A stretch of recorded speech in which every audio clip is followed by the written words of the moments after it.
agora não está aparecendo para mim, Emerson. Eu não sei se não está aparecendo para os demais também. A apresentação sumiu. Deixa eu fazer aqui de novo. Só um minutinho. Isso. Eu não sei se sumiu só para mim ou para vocês, tá? Aí, agora voltou. Apareceu. Agora voltou. Eu vou colocar em modo de apresentação para ele ocupar a tela inteira, professora. Pode ser, por favor, não tem problema. E eu estou acompanhando por aqui e vou pedindo para você, tá? Okay. Então, esta apresentação, a qual eu tenho a maior alegria de compartilhar com vocês, sobretudo com as meninas, tá? Diretoras, professoras coordenadoras e as dirigentes de ensino, nós mulheres podemos estar onde nós queremos estar. E eu gostaria de dizer para vocês que eu precisei ter banca todinha externa, porque não havia nenhuma mulher titular para poder compor a banca do meu concurso de titular. E o que me fez estar aqui falando sobre isso para vocês é porque eu fui aluna de uma escola, passei por professores, os quais os olhos brilhavam, os quais acreditavam que a educação é instrumento de emancipação humana, porque minha mãe cortou cana, meu pai era pedreiro, ela nunca foi numa escola, e hoje eu estou aqui falando com vocês como a primeira professora titular do campus de Bauru. E o título da minha aula nesse concurso foi Ensino Colaborativo.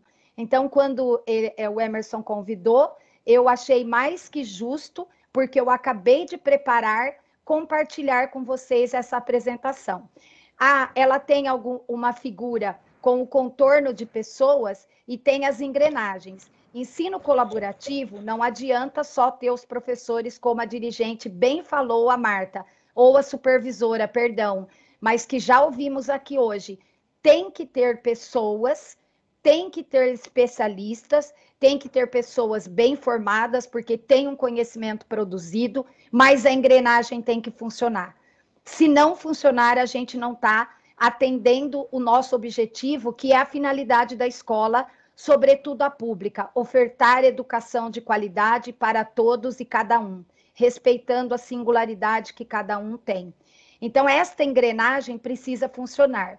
Não é da noite para o dia, não é num passe de mágica, não é fácil, mas é possível, ok? Então, nessa primeiro slide tem isso. Tem o logo da Unesp, o logo da Faculdade de Ciências e o logo do laboratório ao qual eu sou líder, que é Laboratório de Tecnologias para o Desenvolvimento e Inclusão de Pessoas. Não adianta incluir pessoas, porque aí você deu acessibilidade para ela estar, mas ela precisa aprender e a aprendizagem é mola propulsora de desenvolvimento.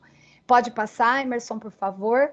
E aí, na seguinte, tem uma frase com as mãozinhas que diz assim: nenhum de nós pode fazer as coisas mais importantes sozinho. A parceria e a colaboração são os caminhos para enfrentar todos os desafios. Ou seja, eu, você, cada um de nós que está aqui agora, não podemos fazer aquilo que a gente faz de melhor sozinho. Eu dou exemplo, os meus filhos, eu contei com o apoio do meu marido. E com certeza a formação humana dos meus filhos, a minha, de todos vocês, ela depende, é condição o outro, o outro nessa interação com o outro que a gente se humaniza. E aí, nesse sentido, eu sou muito grata a todos que passaram pela minha história. Quem é da rede estadual sabe que nós já tivemos o projeto da aceleração no período de férias, que nós tivemos o material Raízes e Asas produzido pela Fundação Sempec, do qual é um material de muita qualidade, quem não conhece eu indico, e a professora Albanise, que eu tive o prazer de fazer curso com ela ensinou que sempre, sempre, sempre nós precisamos aquecer o coração quando a gente vai apresentar algo, uma aula, um conteúdo, uma dinâmica, uma possibilidade de formação. E aquecer o coração é quando a gente prepara o terreno. Então, eu convido todos vocês, pode passar a próxima, a ouvir essa música agora. Pode pular essa, que esse é o planejamento, pode pular aí. E eu convido vocês, porque eu escolhi para aquecer nossos corações nessa tarde, que nós possamos juntos, e eu convido vocês a escutar a canção Ciranda da Excelência. Nesta canção, é um autor musicista ecumênico de Botucatu, Walter Pini, e ele apresenta essa canção. Esta canção eu conheci no Circuito Gestão, em Botucatu, quando a Raquel Volpato ainda fazia parceria e apresentou aqueles cursos nos quais eu também sou muito grata e com certeza eu aprendi, e foi lá que eu conheci essa canção. Talvez alguns de vocês já conheçam, mas eu convido que todos agora escutem com o ouvido, vejam com os olhos, mas abra o coração, porque ela diz o que precisa acontecer no ensino colaborativo. Por favor, é só você clicar na musiquinha. Ei, essa eu não sabia, no Meet não precisa, gente, mas aqui sim. Vocês estão Obrigado, vendo um viu, Marcos? botãozinho que tem o play? Todo mundo aperta, eu vou apertar o meu agora, ó. Todo mundo clica, porque é linda a canção. É Um, dois linda. e já. Já. Aí.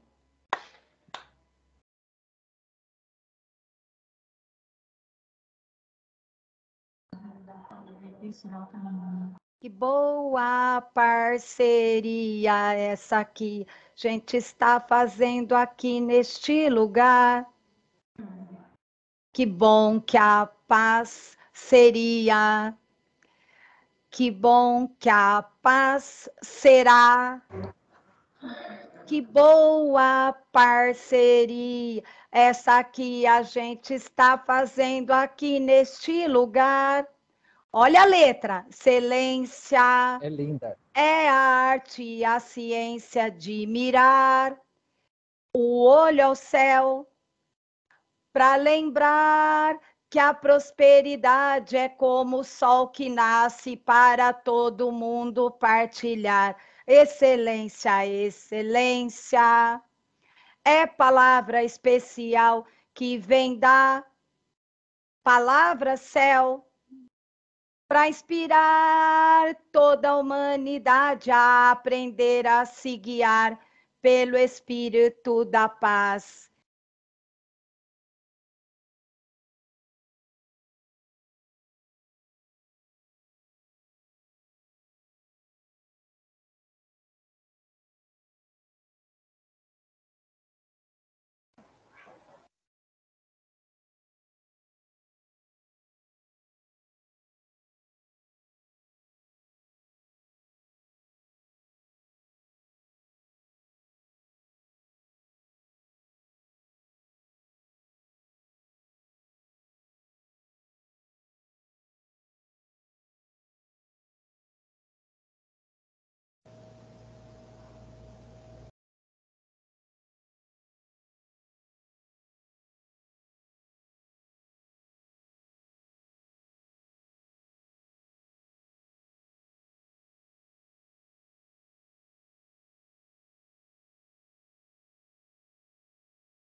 Tô provisionado, viu?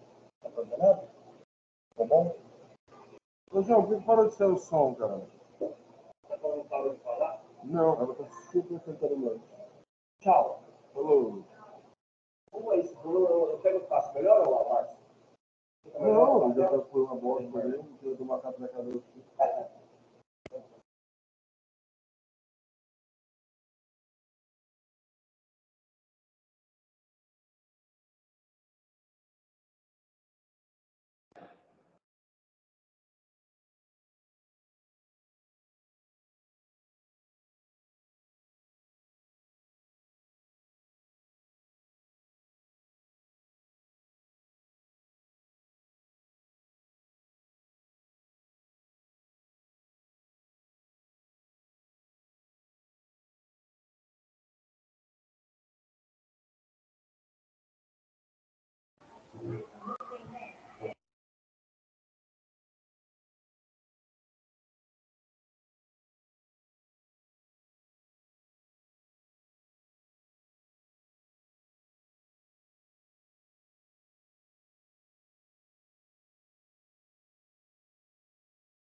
Opa, pode passar a próxima. Eu espero que vocês tenham conseguido escutar. Quem não escutou, se depois digitar no Google, Walter Pini, Ciranda da Excelência, vai ter a oportunidade de ver a letra dessa música. Ela, para mim, é uma das minhas favoritas, e ela diz um pouquinho do que nós estamos fazendo aqui. E, Maria Luísa, nós aprendemos aqui hoje que para todos ouvirem, teria que ter clicado no botãozinho de play que está aparecendo na tela. A letra está aí, pode passar o próximo, Emerson, por favor. O próximo slide, ou eu que tenho como mudar por aqui, eu não consigo, né? Porque eu mandei ele para você. Emerson, você está me ouvindo? Isso, Emerson, se puder passar o próximo. Aí, então vamos lá. Sobre essa temática, o que eu gostaria de relembrar para vocês brevemente? Primeiro, eu fui uma das professoras que colaborou na atualização da política do Estado de São Paulo, perspectiva da educação especial, numa perspectiva inclusiva, que introduz o ensino colaborativo, eu, professora Rosângela Pietro, e a equipe da secretaria na gestão anterior ainda. Sumiu o slide. Ah, voltou. Bom, então, para que não fique fora do contexto, e é importante como docente, pedagoga, professora, a gente começa contextualizando, né? Eu adoraria ter aqui tempo de perguntar o que todo mundo já ouviu falar sobre ensino colaborativo, o que cada um conhece, mas como não é possível nesse momento, eu vou fazer uma breve retrospectiva aqui para dizer, primeiramente, meus queridos professores, coordenadores, dirigentes, supervisores, educação especial na perspectiva inclusiva não é voluntariado, não é assistencialismo, é direito, Então, não tem querer ou não querer. Posso achar mais difícil ou mais fácil, mas não tem querer. Na escola pública, que nós, cidadãos, pagamos os impostos, ela é para todos e para cada um. E inclusão escolar da pessoa com deficiência, TEA, altas habilidades, é lei. E como tal, quem não cumpre a lei é criminoso. No nosso caso, não é isso que nós queremos. Ela não só está na LDB, como ela está na LBI. A LBI, que é de 2015, e aí, rapidamente, então, a gente tem no Brasil, porque tem documentos do mundo e do Brasil. No Brasil, Constituição Federal coloca que, inclusive, é crime recusar matrícula por conta de uma condição, seja ela qual for. No mundo, documento que embasou muitas mudanças nas políticas, nas práticas e nas culturas. Ele ainda impulsiona a Declaração de Salamanca, que que o Brasil fez parte, lá em 94, porque a gente teve em Jomtien a Declaração de Educação para Todos. Porém, em 94, aos povos, ao se reunirem, perceberam que, em relação à pessoa com deficiência, ainda estava muito aquém do esperado. Então, tem esse documento que é norteador de políticas públicas, de práticas e de culturas. E sabe o que está escrito nele? Uma frase só valeria a pena a gente estar aqui acordando todo dia e lutando por esta frase. Todas as escolas que ainda não são, precisam se transformar, se ressignificar, precisam se modificar para atender todos os estudantes, e não o estudante que tem que se modificar para estar em todas as escolas. Aí nós temos documentos inspiradores, né? A Convenção de Guatemala, que fala sobre a não discriminação. A gente não tem nesse documento, que não é meu, essa linha do tempo aqui é da Mantoan. A gente tem aqui, eu acrescentaria a declaração da pessoa com deficiência, né? A Convenção da Pessoa com Deficiência, porque ela muda a concepção de deficiência centrada no indivíduo e ela adota uma concepção de deficiência centrada muito mais nas barreiras que dificultam o acesso ao currículo. As barreiras socialmente construídas, elas não são só socialmente construídas, porque barreiras arquitetônicas a gente precisa eliminar, sim, mas a barreira atitudinal é uma das mais difíceis.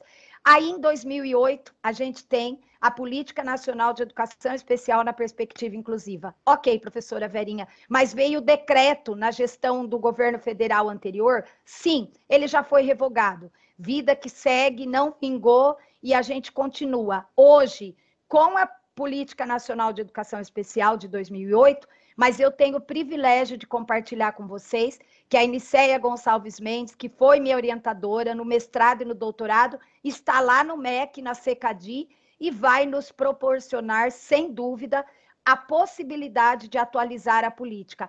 Não porque ela é ruim, mas porque a vida evolui, nós evoluímos, a ciência evolui, e ela é de 2008, e as duas primeiras pesquisadoras do Brasil a trazer o ensino colaborativo foram eu e a professora Eliana Zanata, que também é cria da rede estadual, que foi supervisora de ensino, inclusive atuou vários anos na DE de Bauru, e hoje nós duas somos do Departamento de Educação da Unesp, e nós fomos as primeiras a trazer a pesquisa em ensino colaborativo no Brasil, e nós defendemos o doutorado em 2004.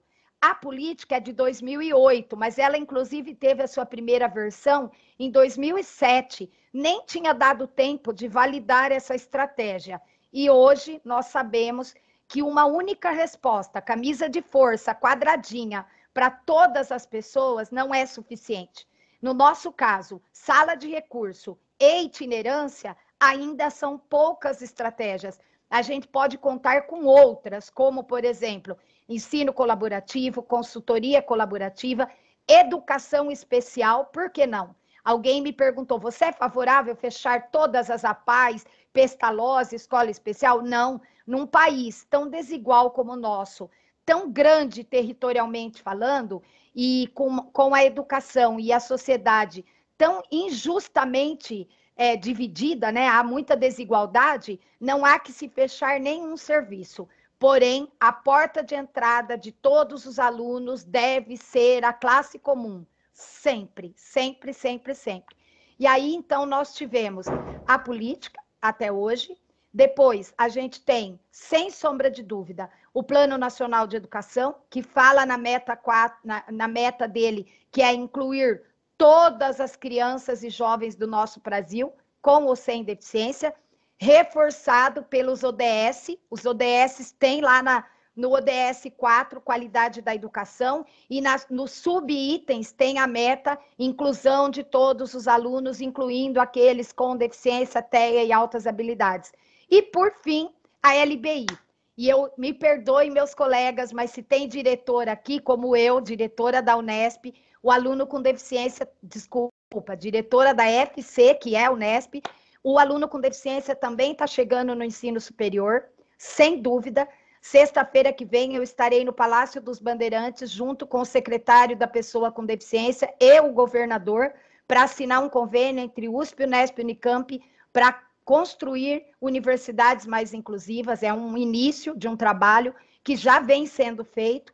E, me perdoem, mas quem tem o CPF e é ordenador das despesas não é a dirigente de ensino, não é o reitor, é cada diretor de escola, cada diretor de unidade. Por isso, assim como o ECA, eu não posso ferir. Se tem uma criança que eu desconfio que ela sofre abuso, eu tenho que prover a denúncia. Por quê? Porque senão eu sou omisso, eu sou conivente. Ou, se na minha escola eu tenho um aluno com deficiência e ele não está tendo uma educação de qualidade, que é um direito, é o meu CPF que está lá como ordenadora da despesa. E a LBI é muito clara. A concepção de deficiência não é centrada no indivíduo. Mais ainda, lá está escrito, e é lei, quem não cumpre a lei é criminoso, lá está escrito que a aprendizagem tem que ter como base o desenho universal da aprendizagem, ou seja, considerar todos e cada um. Aí, nesse sentido, eu não vou dizer para vocês que são só flores. Essa linha do tempo mostra a trajetória, mas eu vou adiantar aqui. Sem política pública, não vai ter inclusão escolar. Sem educação especial como suporte, parceiro da educação comum, não vai ter inclusão escolar de qualidade. Sem a valorização social e salarial da carreira docente, não vai ter inclusão. Se bobear, oxalá, não teremos mais nem escola, porque muitos docentes competentes nem querem mais ser professor por conta de toda a trajetória. E mais ainda, está escrito na LBI, é importantíssimo a multissetorialidade. Saúde é saúde, educação é educação, serviço social é serviço social. Todos são importantes, mas eles precisam estar interconectados. Essa intersetorialidade precisa existir. Pode passar? E aí, nesse sentido, pode dar 3 cliques, eu acho. 3 cliques que vai aparecer. Se você é diretor, gestor ou supervisor e entrou na escola hoje e escutou esta frase: eu tenho 3 casos de inclusão na minha sala e não sei o que fazer com eles. Vamos começar do zero. Explicar o que é educação especial e o que é inclusão. Porque esta narrativa, tenho 3 da inclusão, não entendeu o que é inclusão escolar. Porque inclusão escolar eu tenho 33, 32, 31, 40, dos quais todos diferentes, mas 3 com necessidades específicas decorrentes de uma deficiência. Eu não tenho aluno deficiente, surdo, retardado, imbecil, atrasadinho, burrinho. Esses são discursos, porque eu dou o estágio que eu escuto até hoje. Retardado, burrinho, lerdinho, lentinho, atrasado, portador de deficiência especial, com necessidades educacionais especiais, tudo ultrapassado. Qual é o nome, inclusive, da política de São Paulo? Nem é mais aluno público-alvo da educação especial, porque ele não é da educação especial, ele é da educação comum, ele é da classe comum, do diretor, do supervisor, da dirigente, e conta com o suporte da educação especial. E, infelizmente, a gente tem escutado, o dia que o professor da educação especial não vai, quase sempre, em alguns lugares, é dito para o pai: não manda ele amanhã, porque a professora dele não vem. Não. Professor de educação especial não é professor de reforço. Professor de educação especial é aquele que colabora, contribui para minimizar as barreiras que estão dificultando o aluno acessar o currículo. Professor de educação especial também é aquele que oferta o AEE no contraturno. Professor de educação especial é aquele que, na atual política de São Paulo, embora sejam insuficientes 2 horas aulas de ensino colaborativo, eu não estou negando que é insuficiente, mas é melhor que nada. É aquele que vai contribuir na formação, na ressignificação da escola. Porque a escola que está aí não é boa nem para quem tem, nem para quem não tem deficiência. E eu não estou dizendo que todo mundo não faz a sua parte. Várias pessoas fazem, mas o modelo que está imposto, ele é muito ligado no piloto automático. E a gente tem uma preocupação tão grande em cumprir um monte de conteúdo, ignorando que desenvolvimento se dá por meio da aprendizagem, e a aprendizagem não se dá meramente só por conteúdo. Conteúdo, eu clico no Google, o Google me diz o que é. Relação, mesmo que virtual, é essa que nós estamos tendo agora. E não cabe todo o conteúdo produzido pela humanidade só copiando lousa, giz, guspe, giz. Guspe, giz, boca nuca, então, já ou a gente muda boca nuca, que é a boca de um na nuca do outro, ou as escolas não vão sobreviver.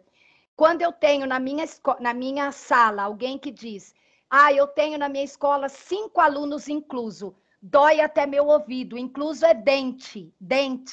Pessoa com deficiência é aluno, como todo outro, qualquer aluno. Pessoa com deficiência tem uma condição, sim. A deficiência não tem que ser negada nem negligenciada, mas eu não tenho que centrar na deficiência, e sim nas potencialidades desse aluno. E, com essa política da inclusão, os alunos incluídos vão para a escola, mas eles são excluídos dentro da sala de aula comum. Verdade. Mas hoje, se eu fosse mãe de um aluno com deficiência, eu diria: eu prefiro isso, porque oxalá, daqui 10 anos, 15, a gente já tem uma escola diferente dessa. E assim como foi necessário pessoas morrerem para que hoje eu pudesse falar o que eu penso, sem ninguém me matar por isso, Idem na educação especial, na perspectiva inclusiva. É preciso alguns sofrerem para que outros possam se beneficiar de uma escola mais inclusiva, mais justa para todos, que garante equidade para todos os estudantes. Pode passar? Pode passar, por favor? Aí. Dentre as várias possibilidades, o ensino colaborativo tem sido apontado na literatura brasileira e mundial como uma das formas de se repensar e reconstruir a escola. Colaboração significa trabalho em comum com uma ou mais pessoas, ajuda, auxílio, suporte. Lembrando que eu não estou defendendo aqui que ensino colaborativo é panaceia, redentor da pátria. Não, não é. Mentira. São várias variáveis, uma justa posição de fatores que interferem na qualidade do ensino. Mas a literatura nacional e internacional aponta que esta estratégia tem sido benéfica. E acabei de ler um artigo que os 10 melhores sistemas educacionais do mundo, que não é o Brasil, ela tem como premissa a inclusão escolar. Pode passar? Ou seja, é bom para quem tem deficiência e para quem não tem. Os modelos de colaboração, eles vêm sendo implementados e eles têm como foco atender a diversidade, porém, é importantíssimo, né? Eles já estão devidamente reconhecidos na literatura. Meu doutorado é de 2004, eu comecei em 2001, e a literatura em outros países já aponta, desde a década de 90, evidência científica que é potente, que é possível. Ou seja, se eu trabalho com base na ciência, eu não posso ignorar esse conhecimento até que provem o contrário, ele é uma boa estratégia. Pode passar? E nesse sentido, eu quero destacar aqui que o ensino colaborativo, para ser efetivo, e é processo, não se preocupem que não é da noite para o dia, ele requer compromisso, apoio, respeito, flexibilidade, partilha de saberes. Eu não sou melhor que vocês e nem vice-versa. Nós trabalhamos juntos. As expertises do professor de História, Matemática, Ciências, Física, primeiro ano, segundo, arte, inglês, elas são tão importantes quanto a minha de educação especial. Nenhum profissional, nesse contexto, deveria se considerar melhor que o outro. Pode passar? O principal alvo sempre tem que ser o aluno. A gente tem que acordar na escola e dizer assim: o que as nossas práticas pedagógicas no dia de hoje, em que medida elas vão contribuir para o pleno desenvolvimento de todos os estudantes.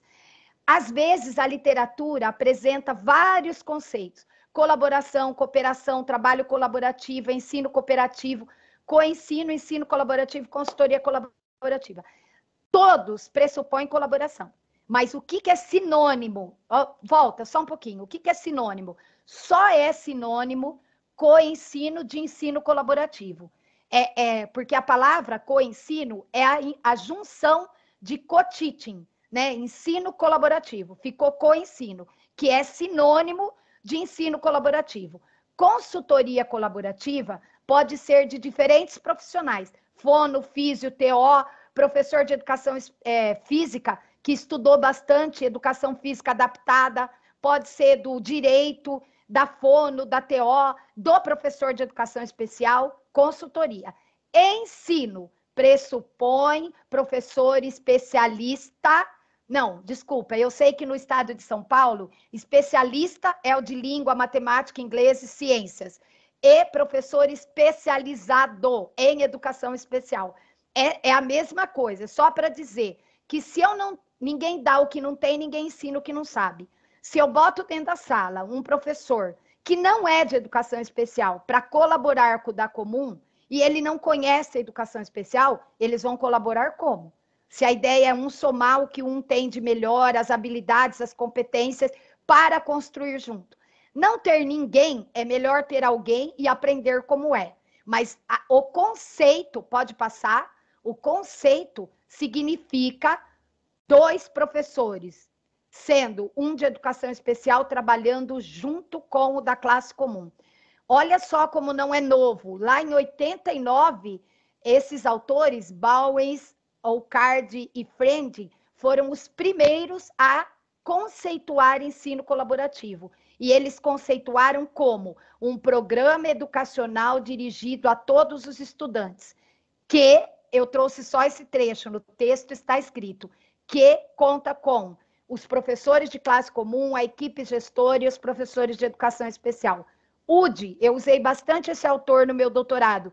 Ele diz que trabalhar juntos, você desenvolve competências e habilidades mais criativas que até então você não tinha pensado. Mas ele ressalta que é importantíssimo definir bem os papéis. O que quer dizer isso, professora Verinha? Por exemplo, eu sou professor de matemática, o aluno levanta a mão.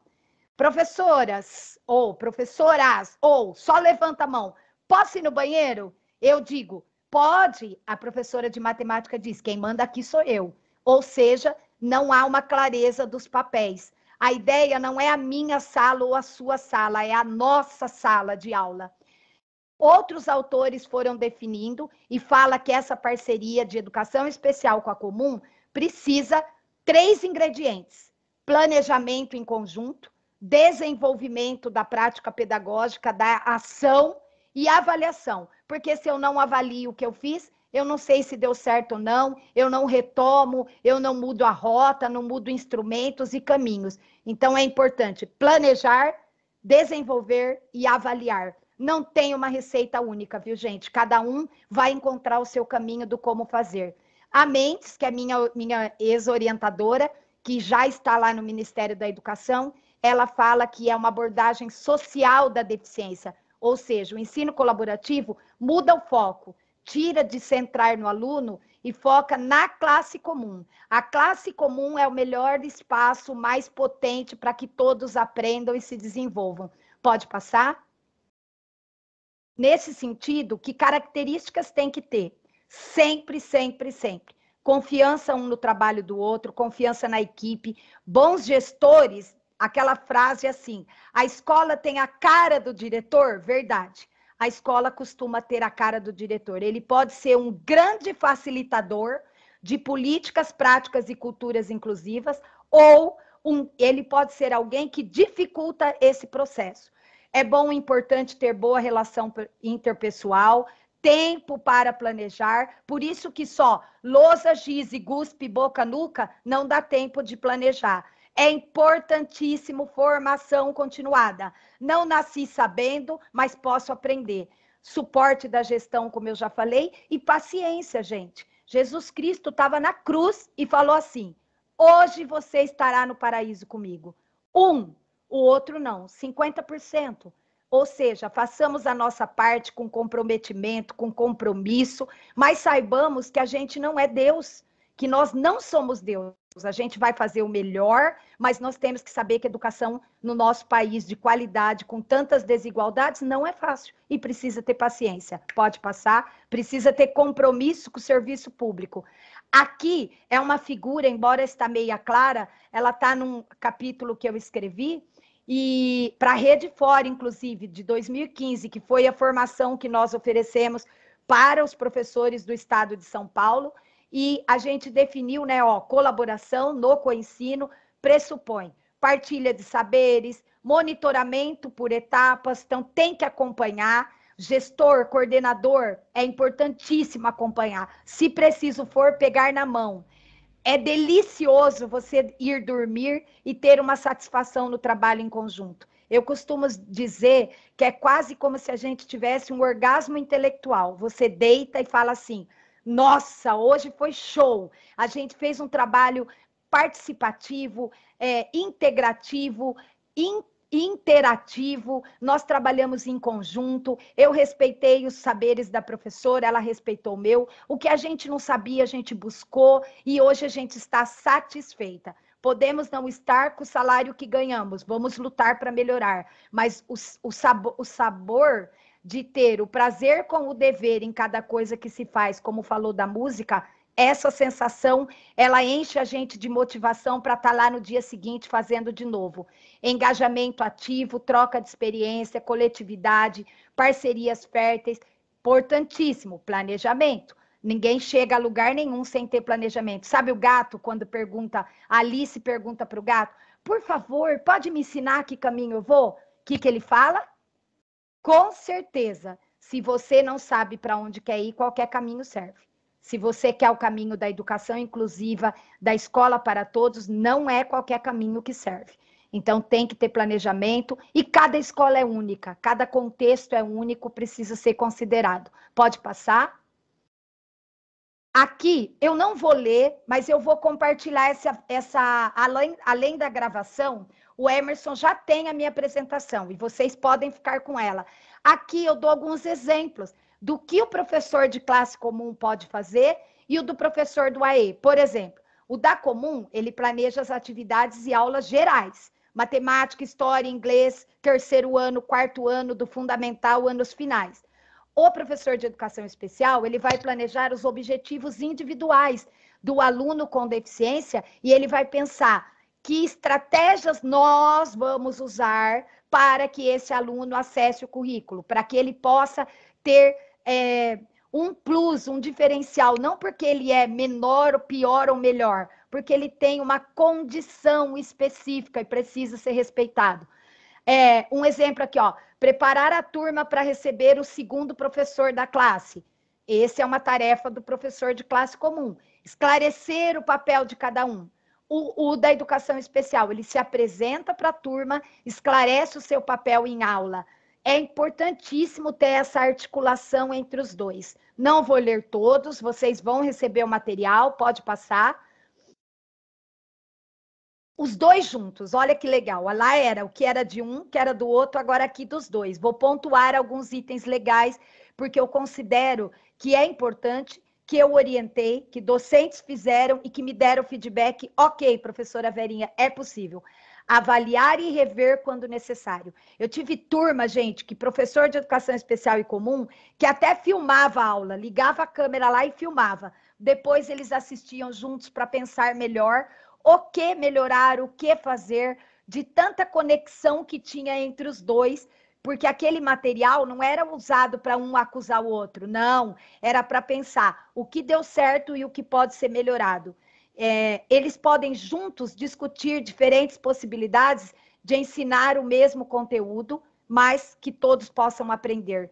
Nós temos linguagens diferentes. Alguns são mais auditivos, outros mais visuais, outros mais sinestésicos, e a gente usa pouco os diferentes sentidos. Eles podem juntos decidir a forma e o manejo, a organização do trabalho pedagógico. Quem fica com quem, que dia, hora um está com a turma toda, horas invertem os papéis, ora eles fazem circuitos, igual quando a gente teve a proposta de trabalhar com as salas ambientes, eles podem fazer cantos dentro da sala, dialogar com a família. Em dois, é muito importante para explicar para a família que educação especial, numa perspectiva inclusiva, de todas as crianças, com ou sem deficiência, né, uma escola inclusiva, é importante a parceria da família. Pode passar? Outro item que eu destaco para vocês. Não é uma única forma. A literatura aponta, está no meu livro, que tem várias formas. Então, ele não existe um modelo único. Vai depender de cada contexto, da relação, das características dos alunos, dos recursos, do tempo disponível para o trabalho em parceria. Verinha, na minha escola eu tenho um colaborador, um professor de ensino colaborativo, 10 horas. Na outra escola ele tem 2. A gente vai trabalhar com o que tem. Nós vamos planejar situações melhores, mas nós vamos trabalhar com o que tem. Se ele tem 2 horas, o que ele pode fazer com 2 horas para avançar, para potencializar, para focar nas potencialidades e não nas dificuldades? Que hora eles vão estar junto, né? Hora um lidera, o outro apoia, hora inverte, hora divide a sala em 2, hora faz arranjos produtivos, não só colocando o aluno com deficiência, com o professor de apoio, com o cuidador, com o monitor, com o estagiário. Eu tenho aluno com deficiência do 6º ano, gente, que falou assim para mim a semana passada: professora Verinha, aluno com TEA, bastante comprometido no verbal, mas como eu o conheço há algum tempo, eu consegui compreender bem o que ele disse. Eu não quero vir mais. E falando para a mãe dele que ele não queria ir mais, 6º ano. todo mundo tem dupla, tem grupo, né? Mostrou, eu usei figuras para ver se eu tinha, me certificar que eu estava compreendendo. E ele mostrou que a dupla dele sempre, sempre, sempre, sempre era o cuidador. No caso, é municipal, ele tinha um cuidador. Ou seja, ele não era integrado na turma. Ele era alguém que até nas duplas, trabalha em grupo, 6º ano, sempre com o cuidador. E isso não é inclusão, nem aqui nem na China. Isso não é. Então, é importantíssimo que a gente tenha essa compreensão do processo. E se eu não sabia, não tem problema, eu era ignorante no assunto. Agora eu sei. Eu sei o que é, eu sei como faz, eu sei que não é fácil, mas eu sei que eu tenho um supervisor, uma equipe de educação especial, uma dirigente, um governo do estado, uma secretaria, que podem e devem ser suporte para que isso aconteça. Pode passar?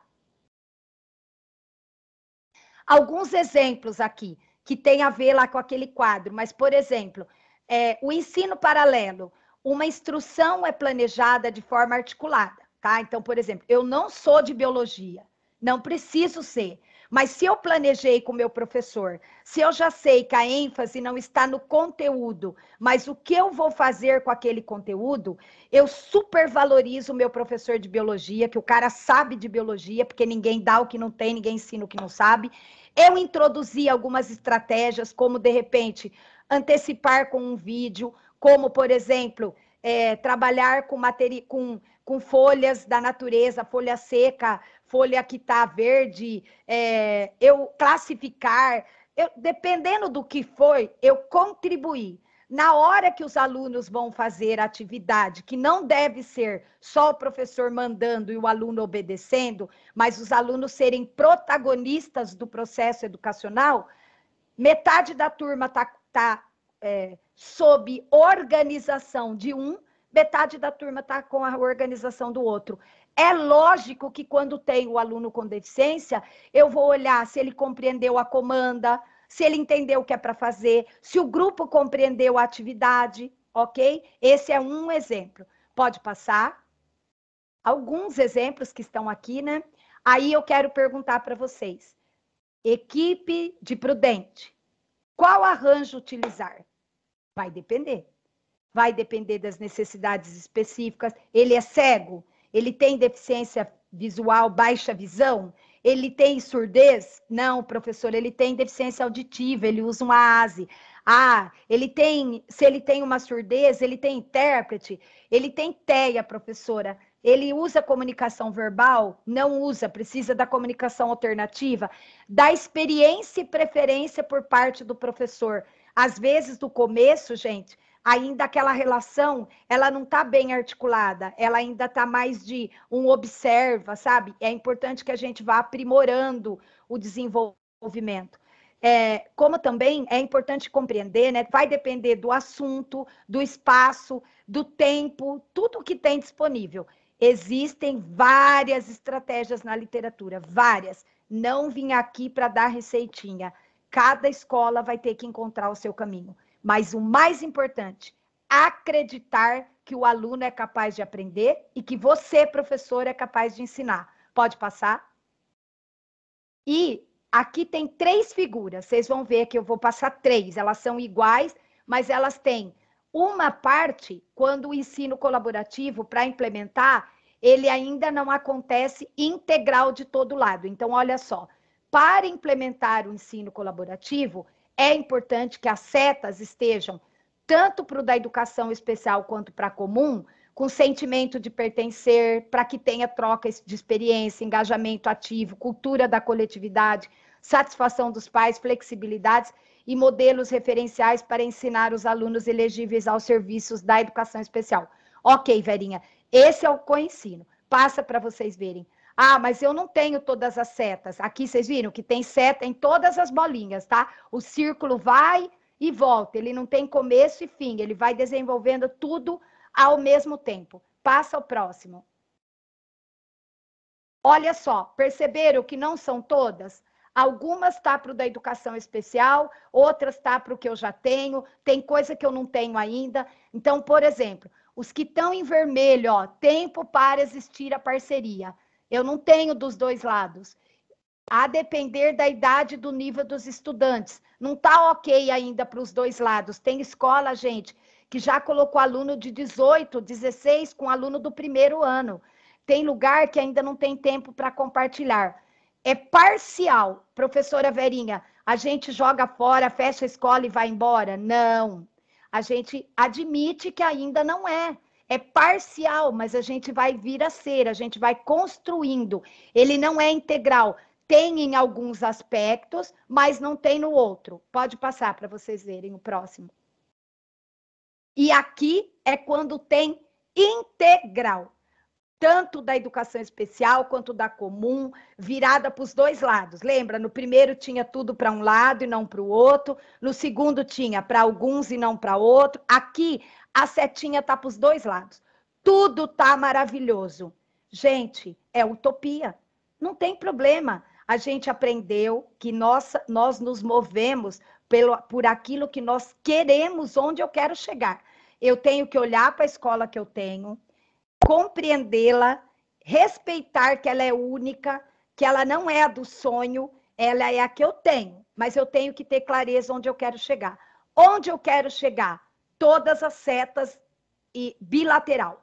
Parceria, compreensão, conteúdo, tudo acontecendo. Lá é onde eu quero chegar. Eu tenho que ter claro onde eu quero chegar. Lembra da Alice? Eu tenho que ter claro. E para chegar aqui não é qualquer caminho que serve. Mas eu posso começar mesmo que eu não estou aqui. Pode passar?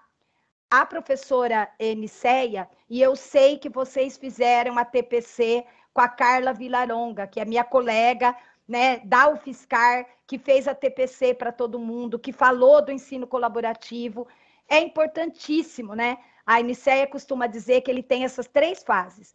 A fase do estágio inicial, que é quando ainda a comunicação é superficial, eu não estou tão bem, é a paquera, né? É tentativa de se estabelecer um relacionamento, a comunicação é formal e não é tão frequente. Paquera.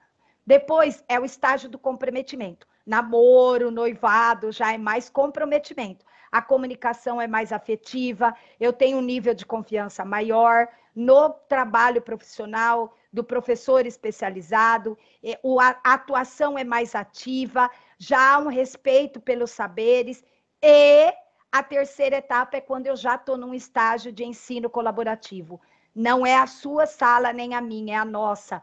Já tem um alto grau de conforto, há humor nas relações, liberdade um com o outro, sempre tendo como meta a aprendizagem dos alunos. Sempre. É para isso que a gente existe, que a escola existe. Professor para ensinar, aluno para aprender. Se o aluno não está aprendendo, a escola não está cumprindo o papel dela. Lembrando que tem várias variáveis que interferem no processo de ensino-aprendizagem. Pode passar? E aí, eu vou destacar aqui. Verinha, você podia dizer para nós, é fácil? Não, tem um monte de desafio. Vou destacar alguns. Falta de tempo para planejar. É importante admitir que tem falta de tempo, mas já foi pior. Eu vivi a época que não tinha TPC para todo mundo. Só tinha TPC, que era HTPC, para a escola padrão. A gente defendeu com unhas e dentes que era um direito de todos e cada um. Hoje todas as escolas têm. Nem sempre a gente usa bem. A gente tem que admitir a verdade. Nem sempre a gente usa bem. Mas se eu usar bem, pode ser pouco, mas eu tenho que ter o horário de trabalho pedagógico coletivo para planejar. Imediatismo. Eu durmo excludente, quero acordar inclusivo. Não dá, é processo. Leva tempo para estudar, para aprender, para experimentar, para errar, para acertar. Dificuldade em romper com estrutura já cristalizada. Eu nasci assim, vou ser sempre assim, sempre Gabriela. Não dá. Na escola pública, o mundo mudou, a escola mudou e nós temos que mudar. E a ciência prova que já não era bom lá na década de 90, 80, no fracasso escolar, e a gente continua fazendo igual até hoje. Boca nuca, centrado no conteúdo. E se alguém disser para mim agora, mas vem falar do Saré, vem falar é fácil, vem fazer. Primeiro, eu já desafiei e fui em 2 escolas, tá? Eu não tenho tanto tempo, mas quando me desafiam, eu fui. Pedi autorização e fui lá e conduzi a aula dizendo que é possível fazer diferente.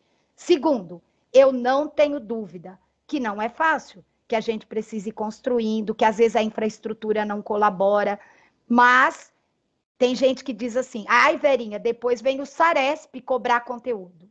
É um engano. Saresp não avalia o aluno. Saresp avalia o sistema, a escola. Se você tem 30 e 3 têm deficiência, se todos os outros que não têm deficiência fossem bem, ok, a tua turma seria a melhor da escola. Mentira, porque não é assim.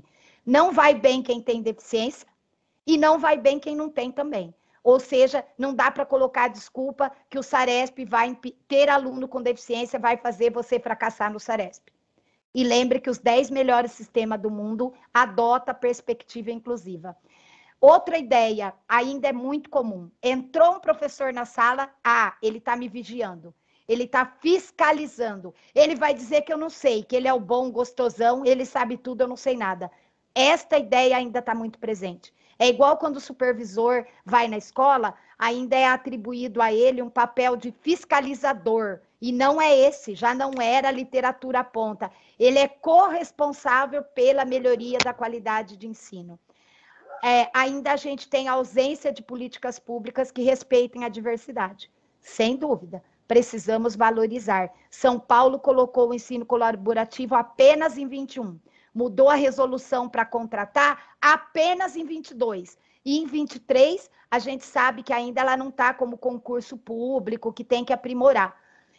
As equipes colaboradoras são desarticuladas. Nem sempre, a gente tem uma união na equipe escolar. O da tarde não fala com o da manhã. Às vezes o diretor, você pergunta para ele, você sabia que a turma do quarto B tem um aluno com deficiência que tem que ensinar com base no DUA? Ah, não, isso é coisa do coordenador pedagógico. Não, isso é coisa de escola. E escola, o CPF ou o RG que está lá, ordenador da despesa pública, servidor público, é o diretor. Ele é responsável tanto pelo administrativo quanto pelo pedagógico. Foco ainda é no fracasso. Quer ver? Visito escolas todo mês. Eu não vou dizer toda semana, que não é verdade, mas todo mês eu vou. Ou pelo estágio, ou pela pesquisa. Quase sempre eu escuto. Nossa, Verinha, meus alunos não aprendem. Também da família que eles têm, da onde vem, ou a mãe não é, ou a mãe está na zona, o pai está preso, ou A, B, C, D. Sempre é a família ou o aluno. Às vezes, pode ser a prática pedagógica, o jeito que eu estou ensinando, a falta de brilho no olho, e eu não estou negando que não tem professores doentes, tem sim, e a gente tem que cuidar bem deles também. Descrença de que é possível. As pessoas não acreditam, mas eu posso garantir e comprovar. É possível. Pode passar?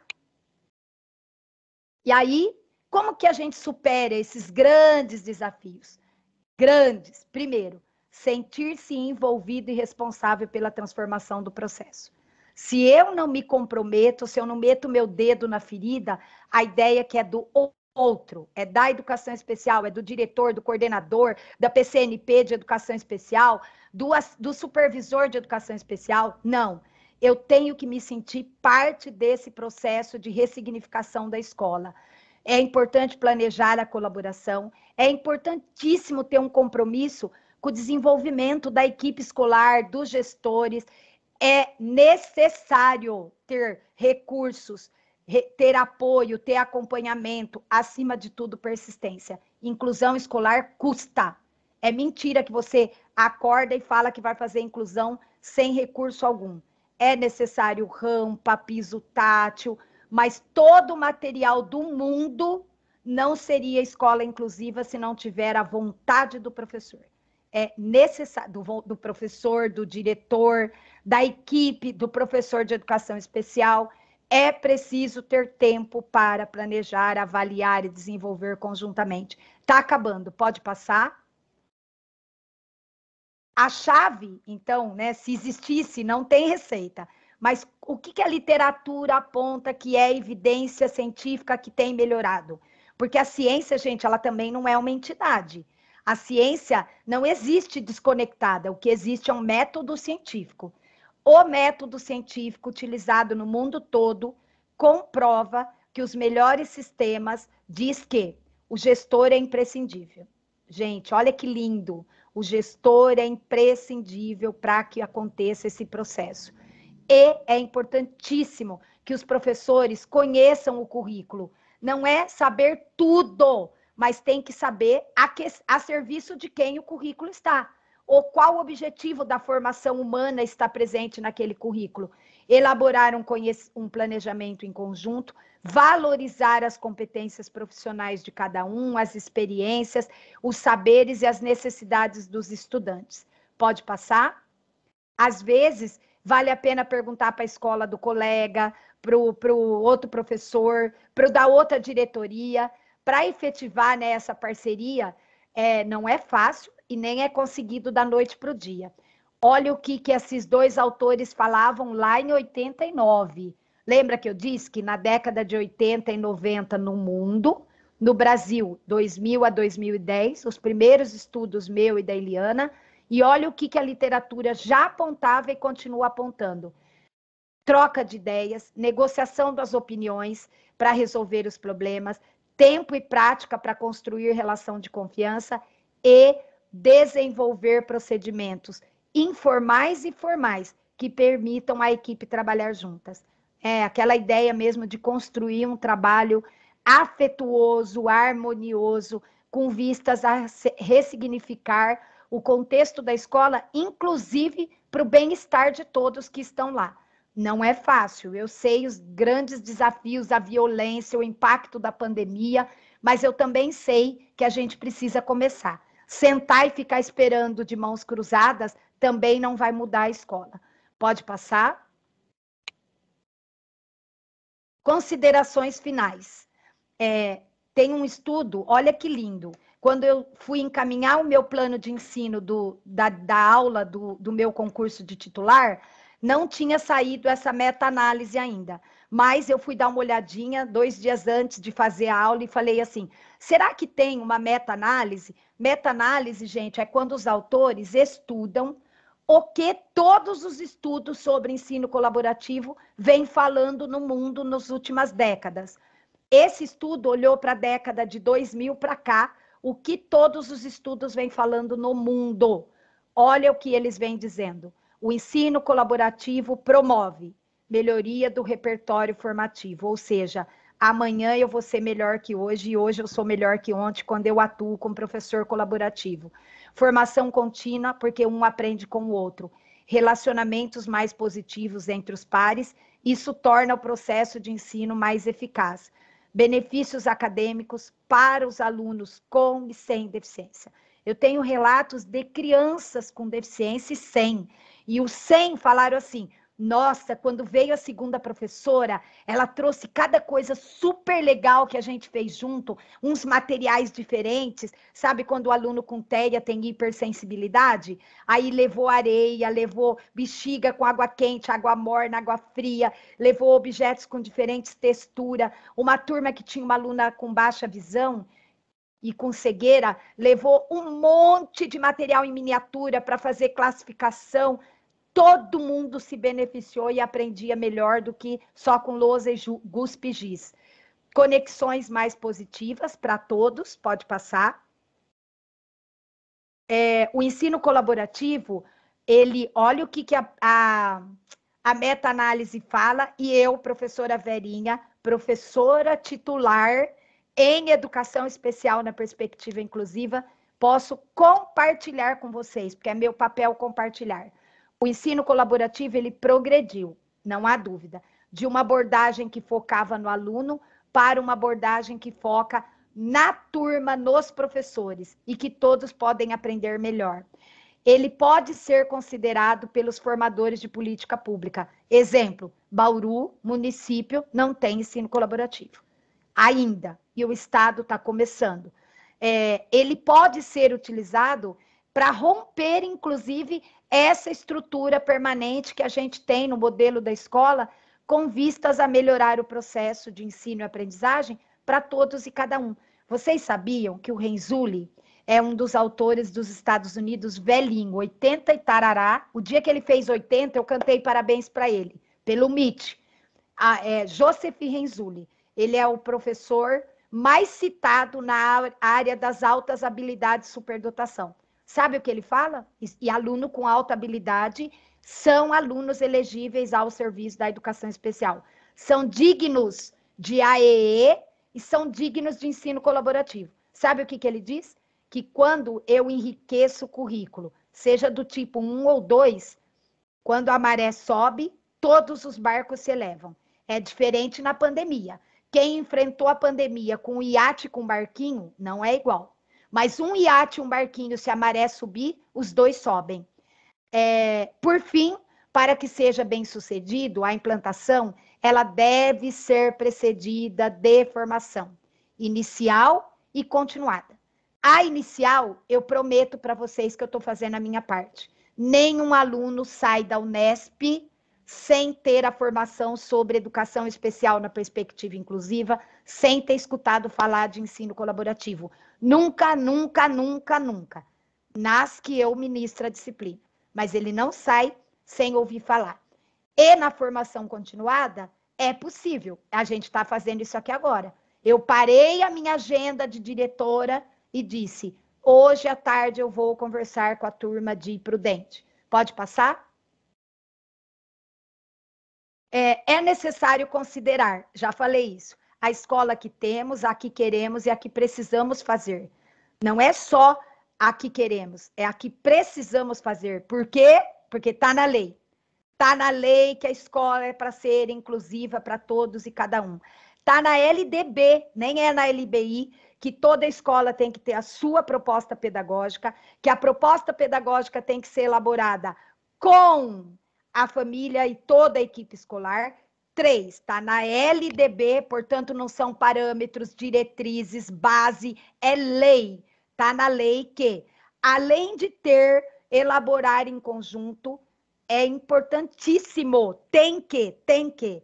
A prática pedagógica tem que ser desenvolvida de acordo com o que está escrito no PPP, ou na proposta política pedagógica. Ou seja, se eu escrevo uma coisa e faço outra, estou cometendo um crime. As crenças dos professores da educação comum, é importantíssimo considerar que os professores da educação em comum precisam acreditar que o ensino colaborativo ele é bom para aluno com e sem deficiência.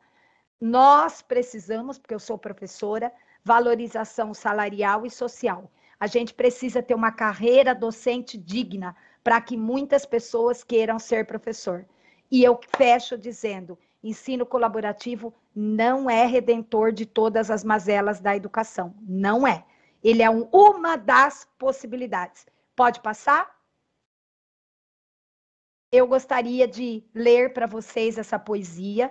Ela foi elaborada no período da pandemia por uma orientanda minha de mestrado e do professor Jair, e ela fez, e eu quero compartilhar com vocês, porque tem tudo a ver com o tema. Ação, colaboração, inclusão. Foram desenvolvidas entre duas professoras, a de classe comum e a que colaborou com ela, tá? A escolarização de todo aluno precisa de dedicação. Quando este aluno é de inclusão, entre aspas, tá? Aí entra em cena a colaboração. Olhar para as potencialidades vai muito além das dificuldades. Promover o desenvolvimento com oferta de bons momentos. A aprendizagem se dá nas relações, por meio das mediações. Educador e aluno, aluno e educador, cada um ao seu modo, com potencial transformador. E foi assim, ao chegar que 2020 se apresentou, fomos juntas buscar maneiras diferentes de transformar vidas, muitas vidas, das educadoras, das famílias, dos amigos, ressignificar a história de escolarização até ali vivida. Não nos atentemos ao laudo. Gente, laudo é só um laudo. Laudo é da saúde. É um direito, mas laudo é só um laudo. Só ao que era mostrado. Não nos atentemos ao laudo. Só ao que era mostrado.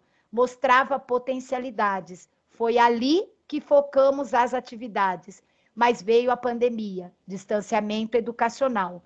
Mas, com alegria, conseguimos tornar a escola funcional. Funcional de tal forma que a autonomia desenvolvida para o uso da tecnologia foi fundamental. Que orgulho quando ele dizia: eu posso fazer sozinho? A felicidade transluzia. Mas para isso, muito apoio, parceria, quase o mesmo corpo. Sim, ela era extensão de mim. Sem ela, nunca ficaríamos assim. Conversas, discussões, planejamentos, impressões, atividades, procedimentos. Tudo com muito cuidado e sentimento. No meio da noite surge uma ideia. Vamos pensar juntas?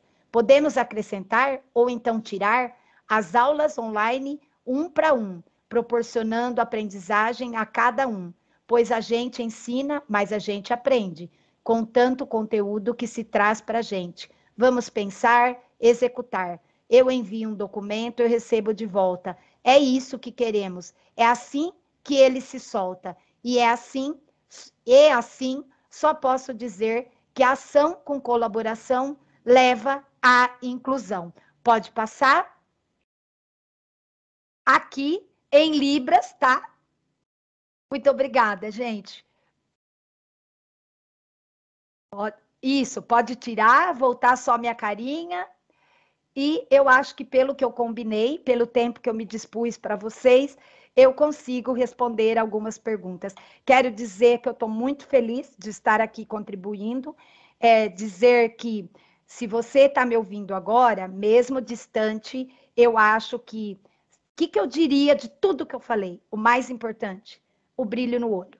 Se você vai para a aula, diretor, gestor ou supervisor, e o teu olho não brilha, você não consegue incendiar o teu aluno. E você precisa ser alguém que pega fogo, porque se você não pegar fogo, é muito complicado. Não sei se vocês conhecem, e eu não tinha planejado isso, mas como eu falei do fogo, eu não sei se vocês conhecem esse poema do... como que ele chama? Chama Eduardo Galeano. Alguém já ouviu falar do Eduardo Galeano? Ele tem um poema que é curtinho, que eu finalizo dizendo ele para vocês e respondo perguntas. Olha que lindo que ele disse. O mundo. O homem da aldeia de Neguá, no litoral da Colômbia, conseguiu subir aos céus. Quando voltou, contou. Disse que tinha contemplado lá do alto a vida humana. E disse que somos um mar de fogueirinhas. Cada pessoa brilha com luz própria, entre todas as outras. Não existem duas fogueiras iguais. Existem fogueiras grandes e fogueiras pequenas, e fogueiras de todas as cores. Não existem duas. Existe gente de fogo sereno, que nem percebe o vento, e gente de fogo louco, que enche o ar de chispas.